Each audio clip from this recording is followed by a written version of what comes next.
स्वागत है आपका हमारी नई करंट अफेयर्स एमसीक्यूएस सीरीज में। ये series SSC, state PCS, UPSC और रेलवे जैसी प्रतियोगी परीक्षाओं के लिए बेहद महत्वपूर्ण सवालों की एक श्रृंखला है। इस पहले भाग में कुल 10 प्रश्न शामिल हैं। आइए देखते हैं कि आपकी तैयारी कितनी है और कितने प्रश्न आपके सही होते हैं। आपको कहीं और कुछ पढ़ने की जरूरत नहीं है, यहाँ से सब कुछ मिलेगा। करंट अफेयर्स एमसीक्यूएस सीरीज भाग 1। पहला प्रश्न, जनवरी 2025 में भारत सरकार ने किस राज्य में हरित ऊर्जा मिशन के तहत सबसे बड़ा सौर ऊर्जा संयंत्र स्थापित करने की घोषणा की? ए गुजरात, बी राजस्थान, सी तमिलनाडु, डी पंजाब। सही उत्तर बी राजस्थान। ये परियोजना जोधपुर, राजस्थान में स्थापित की जाएगी और इसकी क्षमता 5000 मेगावाट होगी, जो इसे दुनिया के सबसे बड़े सौर ऊर्जा संयंत्रों में से एक बनाएगी। इसका लक्ष्य 2026 तक पूरा होना है। दूसरा प्रश्न, फरवरी 2025 में किस देश ने भारत के साथ तेजस MK2 लड़ाकू विमानों की खरीद के लिए समझौता किया? A Thailand, B Indonesia, C Vietnam, D Singapore. सही उत्तर बी इंडोनेशिया। ये सौदा $10 बिलियन का है, जो मेक इन इंडिया पहल को बढ़ावा देगा। तेजस MK2 भारत द्वारा विकसित एक उन्नत हल्का लड़ाकू विमान है। तीसरा प्रश्न, मार्च 2025 में किस अंतर्राष्ट्रीय संगठन ने भारत को सतत विकास पुरस्कार से सम्मानित किया? ए विश्व बैंक, बी संयुक्त राष्ट्र, सी एशियाई विकास बैंक, डी अंतर्राष्ट्रीय मुद्रा कोष। सही उत्तर बी संयुक्त राष्ट्र। भारत को यह पुरस्कार स्वच्छ भारत मिशन और हरित ऊर्जा पहलों में उसके महत्वपूर्ण योगदान के लिए मिला। यह वैश्विक स्तर पर भारत की पर्यावरणीय प्रतिबद्धता को दर्शाता है। चौथा प्रश्न, अप्रैल 2025 में भारतीय रेलवे ने किस तकनीक को ट्रेन सुरक्षा के लिए लागू किया?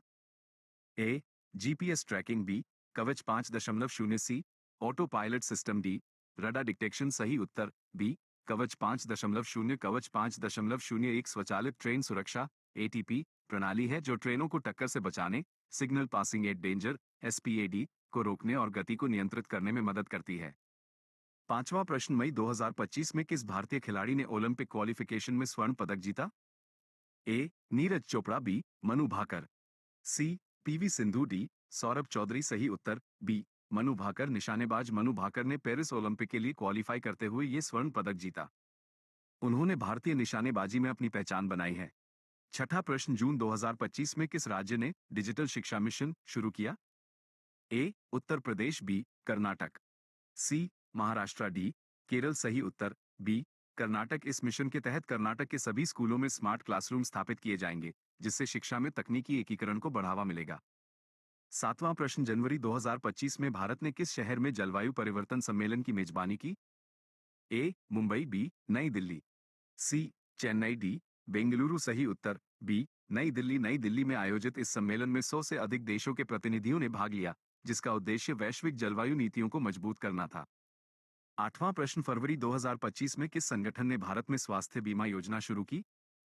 ए विश्व स्वास्थ्य संगठन, B LICC National Health Mission, D Red Cross. सही उत्तर बी LIC भारतीय जीवन बीमा निगम ने 10 करोड़ लोगों को कवर करने वाली एक नई स्वास्थ्य बीमा योजना शुरू की है, जिसका लक्ष्य समाज के कमजोर वर्गों को वित्तीय सुरक्षा प्रदान करना है।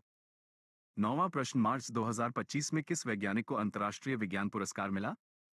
ए doctor APJ Abdul Kalam, B doctor Tessy Thomas, C doctor Hargobind Khorana, D doctor CNR Rao. सही उत्तर B doctor Tessy Thomas. Doctor Tessy Thomas, जिन्हें अक्सर भारत की मिसाइल वुमन के नाम से जाना जाता है, को मिसाइल प्रौद्योगिकी में उनके असाधारण योगदान के लिए यह पुरस्कार मिला।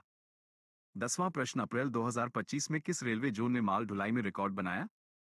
ए दक्षिणी रेलवे, बी पश्चिमी रेलवे, सी उत्तरी रेलवे, डी पूर्वी रेलवे। सही उत्तर सी उत्तरी रेलवे। उत्तरी रेलवे ने अप्रैल 2025 में 150 मिलियन टन से अधिक माल की ढुलाई करके एक नया रिकॉर्ड बनाया, जो भारतीय रेलवे की बढ़ती दक्षता और देश की आर्थिक वृद्धि में इसके योगदान को दर्शाता है।